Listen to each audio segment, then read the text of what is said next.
Hey everybody, it's Captain Drew Cavanaugh here from Florida Inshore Fishing Charters, and today I'm going to do a quick review, recommendation, and some tips here over the Weber 18-inch Smokey Mountain Cooker Charcoal Smoker Black.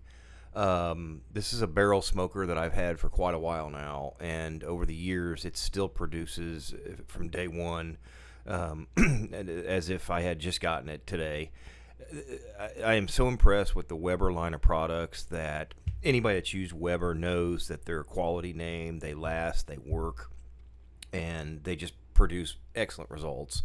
This one I'm using today just to smoke some chicken wings. One thing I like about it is it maintains temperature, and the control of the heat, the smoke is so easy to use. There's some dials. There's a dial on the top that you see right there. There's 3 dials on the bottom. The door easily opens up, and you can get in there and adjust the charcoal, the whatever you're using.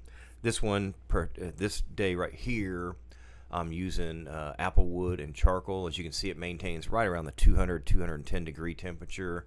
And tell me if those wings don't look good. I also put a baked potato on there wrapped in aluminum foil, and the cook time for those were right around 2 hours, hour and a half, 2 hours, 2.5 hours, say. But if you're looking for a good smoker, and you can smoke pork, chicken, whatever you want on there, ribs. Like I said, I'm doing chicken wings. Man, you cannot go wrong with the Weber smoker. Highly suggest you get one.